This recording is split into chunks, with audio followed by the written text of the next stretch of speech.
नमस्कार दर्शकों, प्रारंभ पर आप सबका स्वागत। मेरा नाम संदीप आर के सिंह और बहुत दिन बाद आज हमारे साथ पुष्कर अवस्थी जी। सर बहुत बहुत स्वागत। जय श्री राम। राम राम भैया, राम राम। साथ में हमारे अग्रज श्री अवनीश PN शर्मा जी। सर बहुत बहुत स्वागत आपका भी। संदीप जी, आपको नमस्कार और प्रारब्ध के सभी दर्शकों को प्रणाम।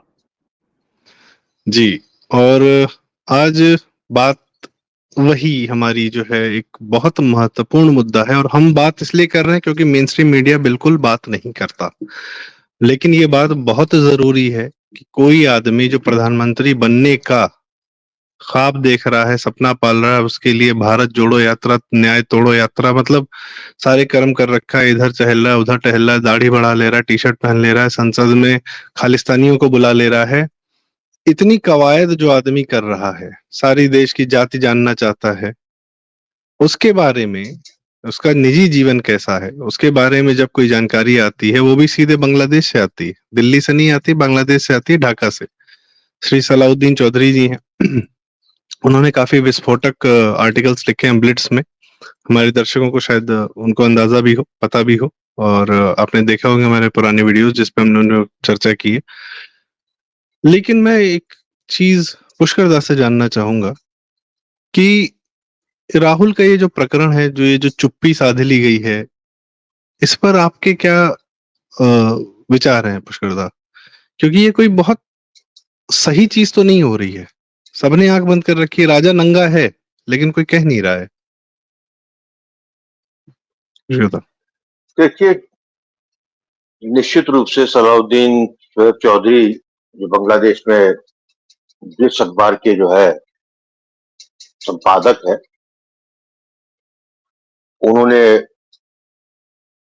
राहुल गांधी नहीं, सोनिया गांधी या कहिए पूरे गांधी परिवार के लेके जो है कई रेवोल्यूशंस किए। ये एक बड़ी घटना तो है ही अपनी जगह, लेकिन ये रेवोल्यूशंस जो है,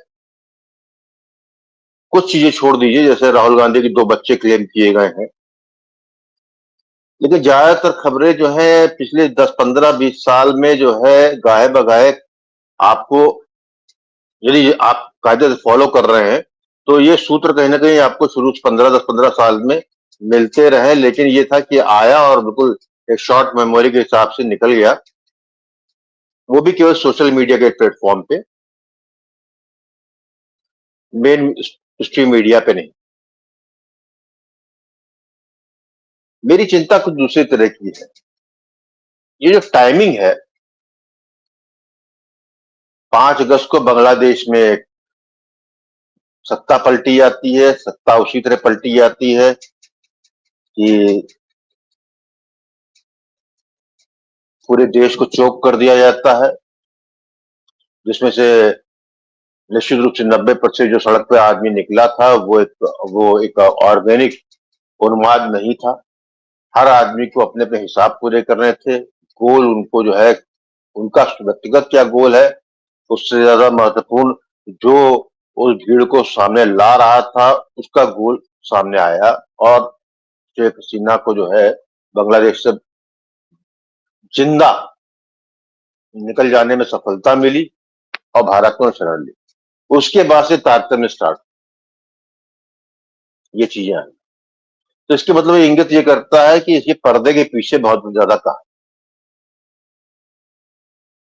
मैं इसको यहाँ पे ये बात यहाँ खत्म करता हूँ। उसके साथ अब आते हैं राहुल गांधी के बारे में जो कहा गया है, उसके जो मौन है, मेन स्ट्रीम भारत की मेन स्ट्रीम मीडिया चुप है। बराबर इतने विस्फोटक क्लेम किए गए सलाउद्दीन चौधरी जी द्वारा, लेकिन उसके उन्होंने जो है अपने अखबार में भी किया, भारत के कुछ टेलीविजन के उसमें भी आए, हम लोगों का जो है प्रारंभ चैनल उसमें भी आए, हर जगह जा रहे हैं, बता रहे हैं, बोल रहे हैं।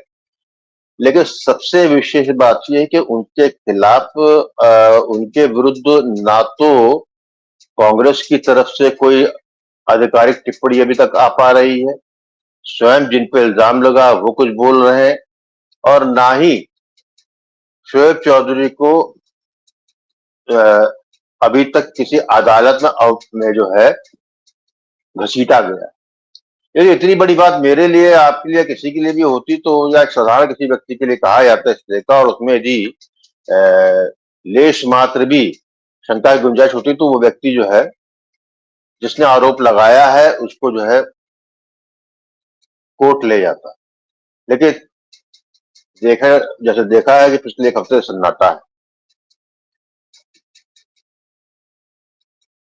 यहां पर आपको ये समझना पड़ेगा कि ये सन्नाटा केवल मेन स्ट्रीम मीडिया में नहीं, पूरे राजनीतिक वातावरण में भी चुप्पी।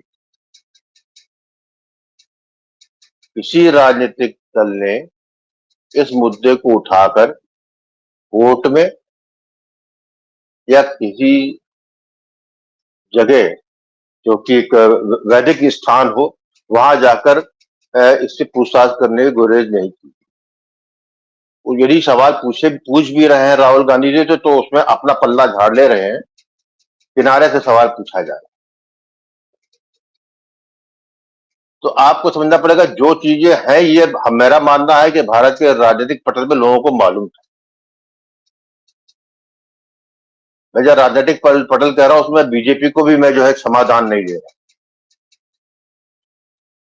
आज जो राहुल गांधी जिस तरीके से एक राक्षस के रूप में, भारत हंता के रूप में स्थापित हुआ है, उसकी स्थापना का दर यही था कि भारत की राजनीति में इतना दोहरा चरित्र रहा है कि जब ये जो है भ्रूण से जो है अंकुरित हो रहा था, उस वक्त जो बातें उठी थी, उस वक्त भी किसी ने नहीं बोली। उसमें वो लोग भी शामिल है जो आज सत्ता में। ये सवाल तब भी नहीं पूछा गया जब जो है सोनिया गांधी ने राहुल गांधी का डीएनए जो है राजीव गांधी से चेक कराने में उन्होंने मना कर दिया। बड़ा स्वाभाविक प्रश्न था, ऐसा क्यों हो रहा। किसी भी इन्वेस्टिगेटिव जर्नलिस्ट ने उस पर जो है स्टोरी करने की कोशिश नहीं। कारण मैं बता दे रहा हूं आपको।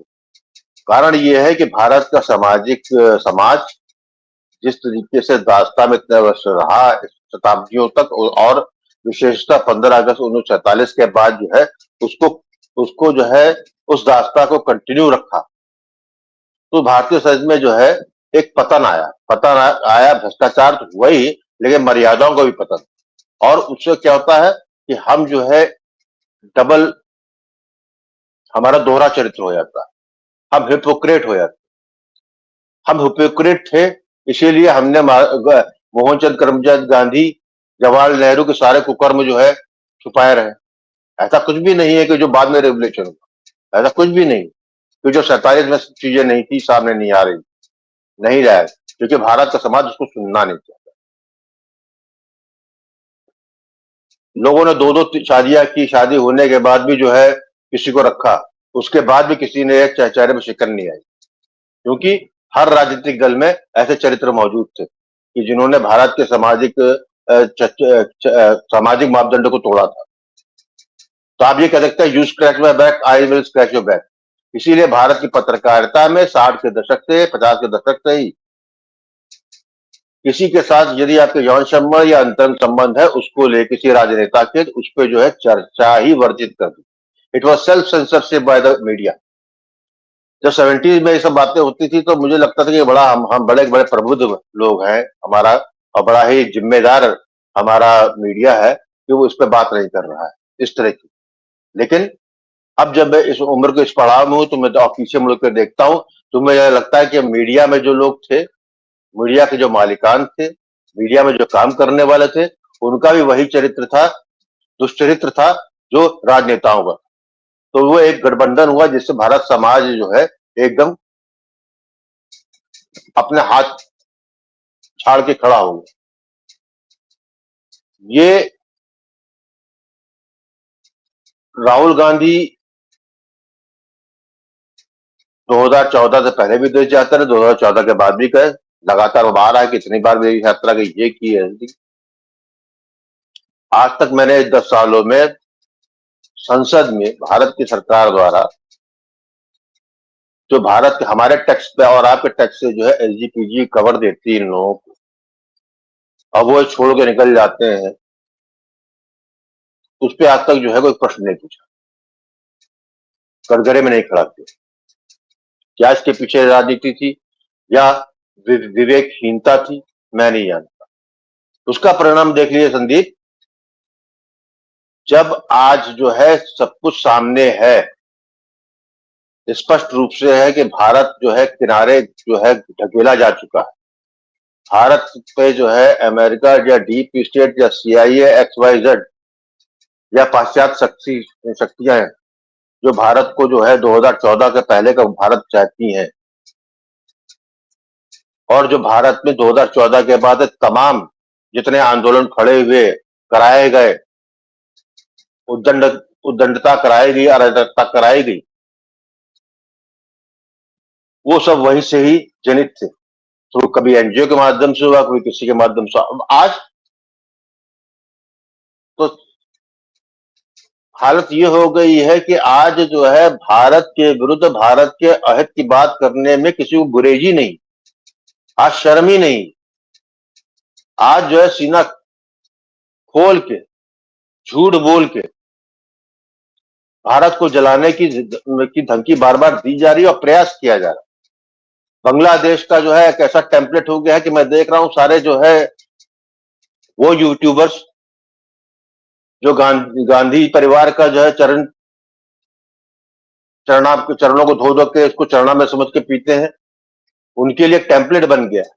और अब उनकी लेखनी में, उनके वीडियो में ये बात स्पष्ट होती जाती है कि वो बड़ी तीव्रता से बंगाल की पुनरावृत्ति भारत में होने की कामना ही नहीं करते, उसको सफल होने की कामना करते। तो ये दुष्परिणाम होते हैं जब चरित्र जो है दुष्चरित हो जाता है और आपने सही समय पे सही चीज नहीं की होती है, उसको इतना लंबा खींचाता है कि आज की तारीख में मुझे आपको मालूम है कि ये हफ्ते 10 दिन की बात है, जलेगा भारत। मैं बार बार मेरे वीडियो आप निकालिएगा अब कुछ दिनों बाद जब ये स्टार्ट हो जाए। इसीलिए मीडिया चुप है, सब इसीलिए चुप्पी बांधे बैठे हैं, इसलिए क्योंकि उनको जो है जो आखिरी प्रयास जलाने का और खंडित करने का भारत का जो है, उनको पूरा विश्वास है उन शक्तियों पे जिनका वो नमक खाते हैं, रहते भारत में हैं, खाते भारत का है, लेकिन नमक डालते विदेशी हैं, उन शक्तियों का। ये एक अलार्म है, इसको समझ लीजिए कि जो शांति आपको दिख रही है एक आने वाले तूफान से पहले की शांति है।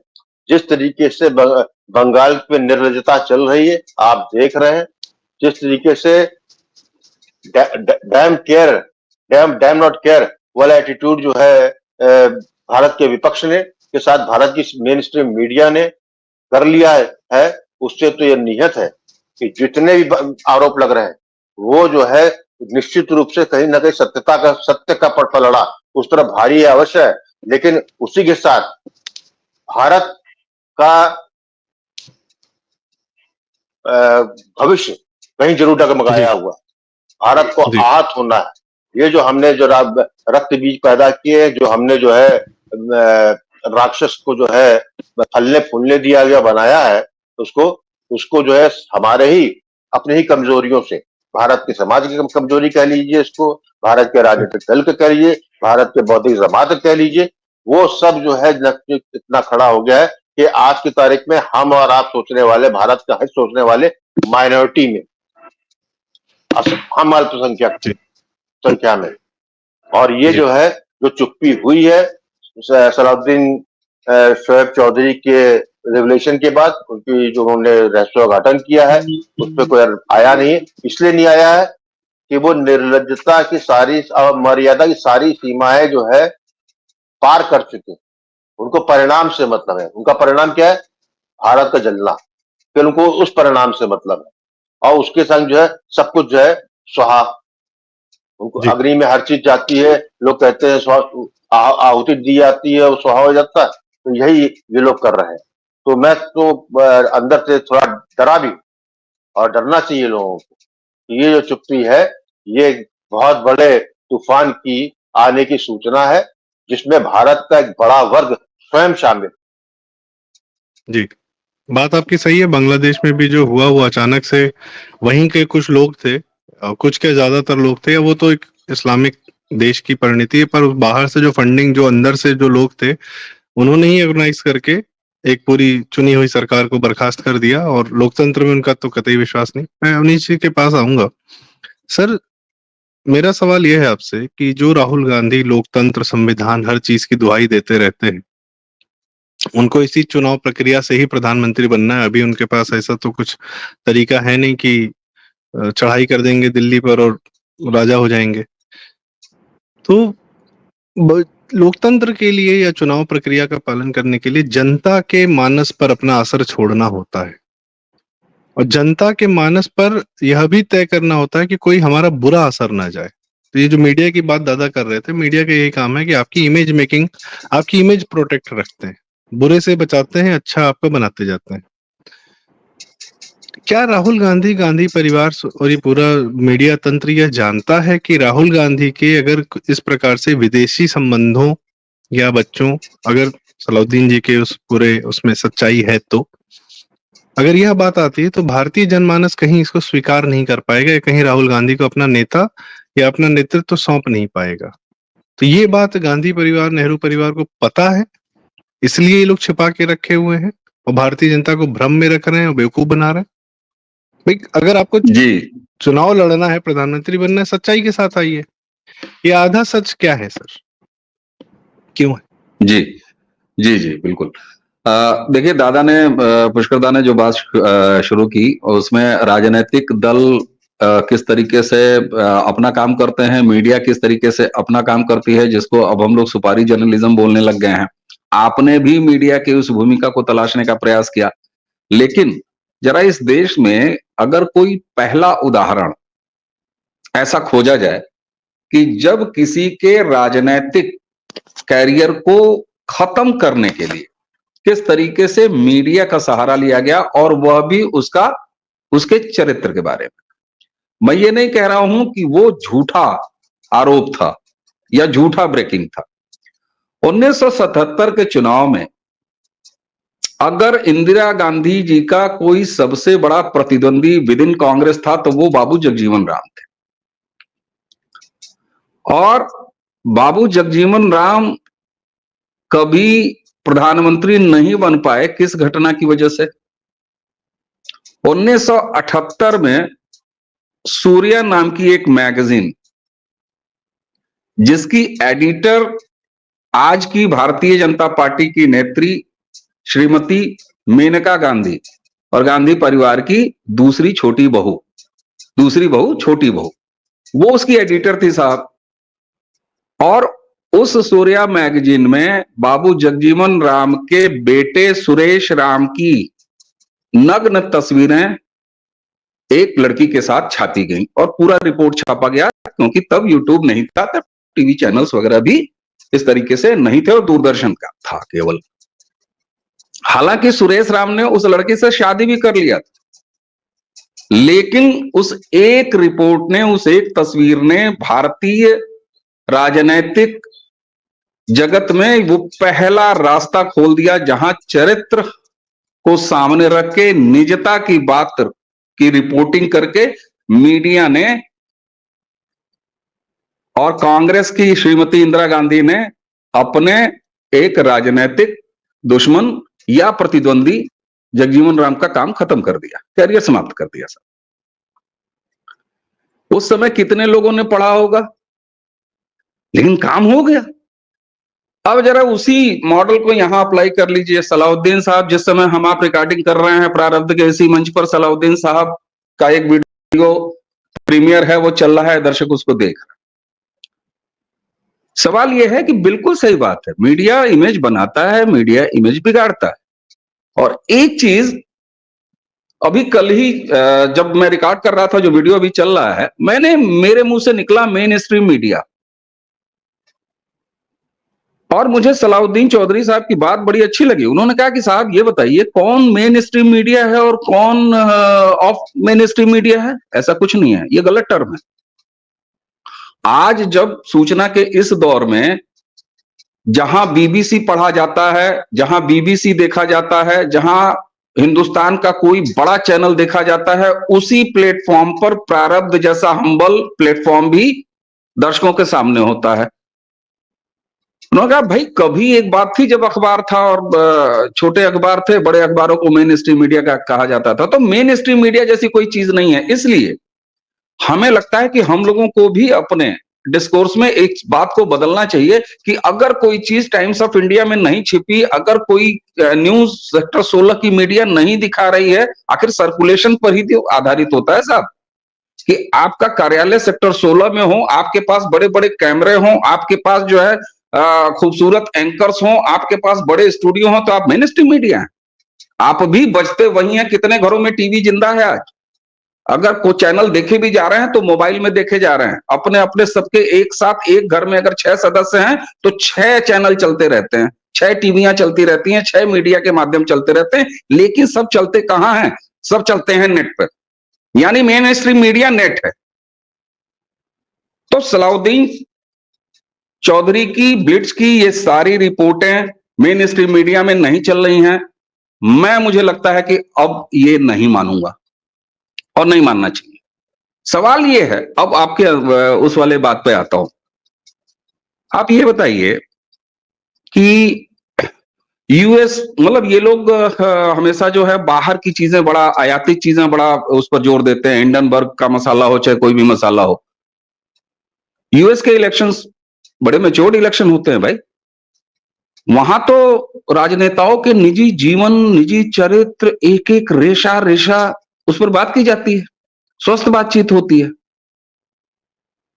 और जिस व्यक्ति को आप देश की कमान सौंपने के लायक पाते हो, उसकी निजता पर क्यों नहीं बात होनी चाहिए? उसके कैरेक्टर सर्टिफिकेट पर क्यों नहीं बात होनी चाहिए?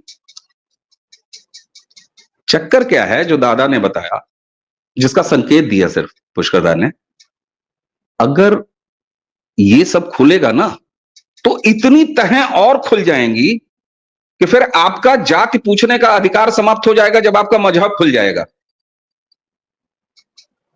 हिंदुस्तान में जो घूम घूम के आप संसद से लेकर सड़क तक लोगों की जाति पूछने पर आमादा हैं, जब आपका मजहब पता लग जाएगा कि आप तो उस मामले से आते ही नहीं जहां जातियां होती हैं, या जहां होती हैं तो वहां की गिनती की आप बात ही नहीं करते। वहां भी गिनती करा लीजिए। मैं सीधे सीधे कह रहा हूं, क्या जब जातीय जनगणना होगी तो कांग्रेस और इंडी गठबंधन मुसलमानों में भी जातियां गिनवाएगा? मुझे नहीं पता टेक्निकली, मैं अपडेटेड नहीं हूं। तो सवाल यह है कि परतें बहुत खुलेंगी। ईसाइयों की जातियां और ईसाइयों के अलग अलग चर्च और ईसाइयों के अलग अलग कब्रिस्तान, उनकी भी तो गणना होगी। मैं ये दोनों प्रश्न शामिल कर रहा हूं। मैं मुस्लिम और ईसाई दोनों में शामिल कर रहा हूं कि क्या इंडी गठबंधन की सो कॉल्ड जातीय जनगणना में इनके भी अलग अलग जातियां गिनी जाएंगी? मैं चाहूंगा कि दर्शक, मैं अभी टेक्निकली अपडेटेड नहीं हूं, मैं इसके बाद इसको खोजूंगा, पढ़ूंगा, लेकिन अगर दर्शक जानते हो तो बताएं। तो यहीं से वो इरादे साफ हो जाते हैं, जहां आप क्या अगर निजता पर कोई बात हुई तो फिर आपके घर में, ये बताइए, अभी कुछ दिन पहले मां बेटे की एक तस्वीर जारी हुई थी ना, जिसके ठीक पीछे कोई तस्वीर थी जो उनके घर के अंदर की थी। तो साहब जब निजता पर बात होगी तो बहुत कुछ खुल जाएगा, और बहुत कुछ खुल जाएगा तो हिंदू को बांटने की आपकी राजनीति समाप्त हो जाएगी, उसकी जमीन समाप्त हो जाएगी भाई। ये मैं दादा के पास वापस आना चाहूंगा और यही सवाल थोड़ा सा आपसे भी पूछना चाहूंगा। अभी आपने यूएस इलेक्शंस की बात की, तो वहां पे जो बाइडेन का लड़का है हंटर बाइडेन, और उसके बहुत सारे विभत्स वीडियो टेप्स घूम रहे हैं, जिसको ट्विटर ने, गूगल ने, सबने डाउन किया, फेसबुक वगैरह ने, मतलब उसको फिर उस पूरी बातचीत को या उसके पूरे वीडियोस को या उसकी जो जितने कुकृत्य हैं, मतलब वो अब क्या ही तुलना करें कि वो किस टाइप का आदमी है, मतलब घटिया आदमी। उस तरीके के उसके जो है पीडियोफाइल बच्चों के साथ इस तरीके के उसके बातें हैं, घूम रहे हैं। वो सारी बातें दबाई गई, सारी घटनाएं दबाई गई, सिर्फ इसलिए ताकि जो बाइडेन पर आंच ना आए कि आपका लड़का क्या कर रहा है, यूक्रेन में वो किस प्रकार के बिजनेस डील्स करता है, चाइना में किस प्रकार के बिजनेस डील करता है। यहाँ पर कार्ति चिदम्बरम पर कोई बात नहीं करता है। पी चिदम्बरम का लड़का जो पता नहीं बाहर में कितनी संपत्तियां हैं, क्या है, ईडी का केस चल रहा है। इस तरह तो क्यों ना इनके परिवारों की हरकतों पर या इनके सोर्स ऑफ इनकम, भाई सोर्स ऑफ इनकम की जानकारी ये देते हैं ना, वो भी कितनी वेरीफाइड होती है नहीं होती वो एक अलग बात है, पर सोर्स ऑफ इनकम क्या है? एक तरीका है जानने का कि आपका चरित्र क्या है, आप किस प्रकार से पैसे कमाते हैं, किस प्रकार से खर्चा करते हैं, क्या आमदनी से ज्यादा खर्चा करते हैं या आमदनी से कम करते हैं, या किस तरीके से पैसा कमाते हैं। खैर पुष्कर, ये जो ट्रांसपेरेंसी है इनके जीवन की, ये ट्रांसपेरेंसी आपको आप कितना आवश्यक मानते हैं भारतीय लोकतंत्र के लिए? क्योंकि फिलहाल तो हमारे पास यही एक चीज है जिससे हम भारत हिंदू सनातन बच सकता है कि हम लोकतंत्र के माध्यम से अपना एक नेता भी अपने प्रदेश को, अपने देश को दे सकते हैं। मोदी जी उसी प्रक्रिया से निकले, योगी जी उसी प्रक्रिया से निकले। तो ये ट्रांसपेरेंसी कितनी आवश्यक है, और क्या ये ट्रांसपेरेंसी अगर आ जाएगी तो राहुल गांधी और नेहरू परिवार, गांधी परिवार, इसके धरातल खत्म हो जाएगा अगर इनकी वाकई में बातें बाहर आ जाएंगी तो? इसलिए ये भ्रम बनाए रखते हैं और मीडिया, इसलिए इन लोग का जो है, मैं जनता और गांधी परिवार के संबंध की बात कर रहा हूं कि जनता को भ्रम में बनाए रखने का कितना बड़ा बेनिफिट गांधी परिवार उठाता है। देखिए, कहीं की भी ट्रांसपेरेंसी जो है उस वहां के उस देश की या उस समाज की लोकतंत्र को सशक्त माना जाता है। ट्रांसपेरेंसी है तो आप मानेंगे कि आपका स्वस्थ लोकतांत्रिक समाज आपका है। ये भी कहा जाता है कि जहाँ ट्रांसपेरेंसी होती है विशेषकर राजनीतिक गलियारों में, वहाँ डूज और डोंट बड़े स्पष्ट होते हैं, वहां पर लोकतंत्र बड़ा जो है समृद्धशाली होता है। यदि कुछ उसमें खराबी आती भी है तो उसके अंदर सेल्फ मैकेनिज्म होता है ठीक होने। इसी अमेरिका में 60 का दशक, 70 का दशक, 80 दशक में देखा है, 90 का दशक देखा है, 2000 का शुरुआत तक वहां पर यदि कोई पकड़ा गया तो उसको या तो राष्ट्रपति के पद से इस्तीफा देना पड़ा, जैसे रिचर्ड निक्सन ने दिया इम्पीच होने तक से, या यदि आप जो है राष्ट्रपति के शासन या गवर्नर या सीनेट के चुनाव में आप लड़ रहे हैं, यदि कोई ऐसी कोई बात आ जाती है तो आपको जो है रेस से हटना पड़ता है। जी, कुछ आप कह रहे थे पंडित? मैं बस छोटी सा सवाल और पूछना चाह रहा था दादा, अगर इनकी ट्रांसपेरेंसी नहीं है, अगर इनकी इतनी फाइलें हैं, तो जैसे कहा जाता है कि अमेरिका में सबकी फाइलें होती हैं, तो इस तरीके के कॉम्प्रोमाइज्ड लोग क्या भारत चलाने, हमको उनको मौका भी देना चाहिए? अगर इतने कॉम्प्रोमाइज लोग हैं जिनकी पता नहीं कितनी फाइलें दबी हुई हैं, ये तो भारत के लिए बहुत खतरनाक हो जाएगा ना, कि इनको तो कोई भी फिर इनकी चूड़ी कसेगा और फिर ये कुछ भी करा लेगा। जी, ये मेरा सवाल था। जी, तो ये ऐसा है कि हमारा भारत का समाज या हिंदू समाज जो है ना, वो भी बिल्कुल दोहरे चरित्र का। ये 70-80 का जब मामला आ रहा था, उस वक्त सबको मालूम था, 70 दशक में कौन कहता कि नहीं मालूम था कि सोवियत रशिया के पेरोल पे जो है यहाँ पर लोग थे। तो ठीक है, बाद में जो है प्रूफ आ गया उसका, जो सोवियत रशिया का विघटन हुआ, वहां के पेपर, नाम भूल रहा हूँ पेपर था, का मित्रोखिन आर्काइव्स। हाँ, उससे ज्यादा हो गया, लेकिन उससे पहले ये बातें तो बाजार में थी, लोग जानते थे। लेकिन वो जमाना था कि आदमी सब कुछ रहता था, आपके पास सूचना के माध्यम से बहुत होते थे, सत्यता के जानने का सब होता था, और एक अलग यूफोरिया में थे आप रहते थे, क्योंकि तो जो है कोल्ड वॉर का जमाना था। लेकिन उसी की साथ से मैं कहता हूँ कि हमारा समाज जब भ्रष्ट हुआ, हम स्वयं अमर्यादित हो गए, तो हमने जो है अपना नेतृत्व भी अमर्यादित और चरित्र नहीं चुना। देखिए, केवल आप करोड़ों की आप घूस ले रहे हैं इसलिए आप वक्त हैं, या आप जो है छिनालपंथी करते हैं, वो है। यदि ये दोनों गलत है और आपने दो गलती को आपने सही मानते अपना नेता चुना है, तो कल आपको बेचेगा बेचेगा भाई। ये तो एक्सटेंशन है, ये हमारा ही जो है, हमारा ही मवाद। इसीलिए मैं कहता हूँ ये विप्लव काल है, इसकी सजा भी हमको ही मिलनी, इसके कसम भी हमको मिल रहे हैं, मुक्ति होना है इसको। और दूसरी बात यह है कि दुनिया का आप देख ही रहे, जब WTO हुआ और ग्लोबल पूरे ग्लोबल विलेज की बात परिकल्पना सामने आई, और उसका पहला दृश्य तो आपको यूरोपियन यूनियन से आपने देखा, यूरोप के सारे दोस्त मिल गए, साथ यूनियन बना लिया। WTO हुआ, वर्ल्ड ट्रेड, और उसमें जो है आयात निर्यात की खुली छूट हो गई एक तरीके से, जो पहले जिस तरह का नहीं था।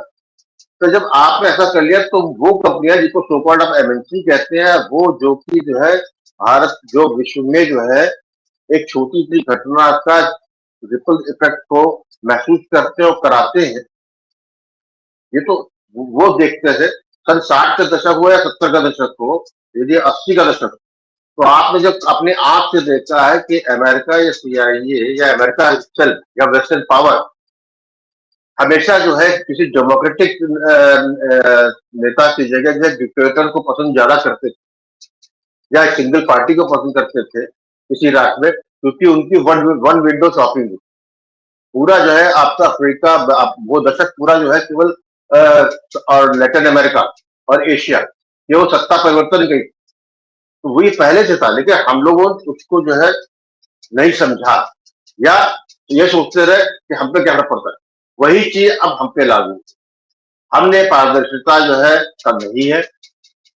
आज कैसे आप मैं मान लेते हैं, क्या अब लोगों को आंख कान नहीं थी जब वो हिंदू बनने का नाटक कर रहा था? क्या तब आपको नहीं समझ में आ रहा था?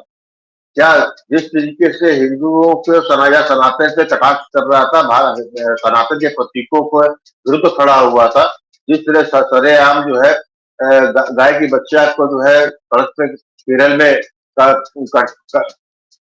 काटने से नहीं रोकना, उनके कार्यकर्ता करते रहे। जिस तरीके से मंदिरों पे जो है लड़की की छेड़ने से जोड़ना, जब इतनी तमाम, जिस तरीके से नमाज की मुद्रा में रुद्राभिषेक करना, जिस तरीके से जो है टेढ़ी मेढ़ी कैसी ड्रेस की धोती पहन के जो है फूल को जो है ऐसा लगा पत्थर मार रहे हो, जब ये चीज सामने दिख रही थी, लेकिन आप उसको नहीं देखना चाहते, आपको समझ में तब आता था। लेकिन स्वास्थ्य विभाग, भाई यदि ये नहीं होता तो ये परिणाम जो आपको 4 जून 2024 को आए हैं, वो इसीलिए आए ना कि आप ही के वर्ग में उसको 99 सीट दी। क्या उसको केवल 70% सिख, मुसलमान या ईसाई वोट मिले इसलिए इतने आए ना? उससे आई, लेकिन जिताया हिंदू वोट है, टॉप अप हिंदू, और ये वो हिंदू है, वो हिंदू। देखिए, रायबरेली हो चाहे आपका अमेठी, उनका जो है उन्होंने जब सत्ता से बाहर गए तो उनको किया वापस लेके आए। तो आप उसको देखिए कि वो जो हिंदुओं का टॉपअप है, वो उसका स्वाद उससे जुड़ा, वही मौन है, वही रिप्रेजेंट करता है। मैं आपको बात कहता हूँ कि आप हम जो है माइनॉरिटी में, और जब भारत जलेगा ना, यही ये मौन जो होगा, आप उसको सिर्फ डिनाइल हो जाएगा। ये शेष भारत का भद्रलोक, जिसको आज हम बंगाल में कह रहे हैं ना भद्रलोक, कि वो ममता के खिलाफ बोलने लगा है। टेलीग्राफ में हेडलाइन जो पहली बार 10 साल बाद ममता के खिलाफ आई है। अमृता सेन टाइप की जो है, अपर्णा सेन, मैं कल देख रहा था, वो भी विरोध में बोल रही। ये सब भद्रलोक है, और ये शेष भारत, हम लोग जो बंगाली टर्म में भद्रलोक बोल देते हैं, ये हमारा जो टॉप ऑफ द हिंदू करता है।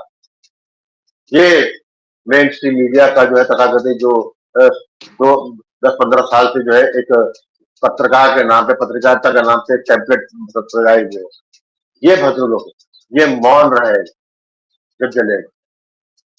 तो यहाँ पर जब मैं कह रहा हूँ, ये जो है एक तूफान आने से पहले का शांति है।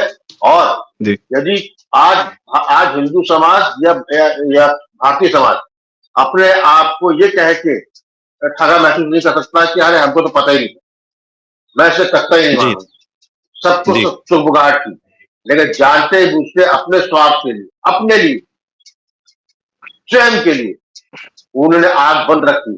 तो अब बंद रखी है तो कटो भी, कटना जरूरी है। मैं वादा करता हूँ, बुरी बात कहता हूँ, लेकिन बहुत जरूरी है। मेरा जो है, मेरा विपक्ष जो है मुसलमान नहीं है, मेरा विपक्ष ईसाई बिल्कुल नहीं, मेरा ये टॉपअप वाला हिंदू, ये कभी भी देश को बेच देगा और बेचता रहा है। ये नई प्रजाति नहीं, ये प्रजाति शताब्दियों से रही। आपके पास खास समय 15 अगस्त 1947 का साफ कर सकते थे, नहीं किया आपने। उन्हीं को ही आपने सेवादार बनाया। ये आपके पास था 26 मई 2014 के बाद, जब पहली बार एक सनातनी सरकार आई और पहली बार सनातनी टर्म में आप स्वतंत्र हुए, लेकिन 10 साल नहीं किया। जब नहीं किया तो अब इकट्ठा हुआ है, तो उसके रेमिफिकेशन आएंगे, उसके बिल्कुल आएंगे और बड़े स्ट्रांगली आएंगे। जैसा मैं तुमसे बराबर कहता हूँ, हर जाता हुआ लम्हा, हर अगले 24 घंटे भारत को और कष्ट देता जाएगा, कष्ट देता जाएगा, कष्ट देता। इसलिए जो है मैं तो यही कहूंगा कि सलाउद्दीन चौधरी के आरोप में जो लगे हैं, सत्य है असत्य है, वो केवल राहुल गांधी और गांधी परिवार बता सकता है।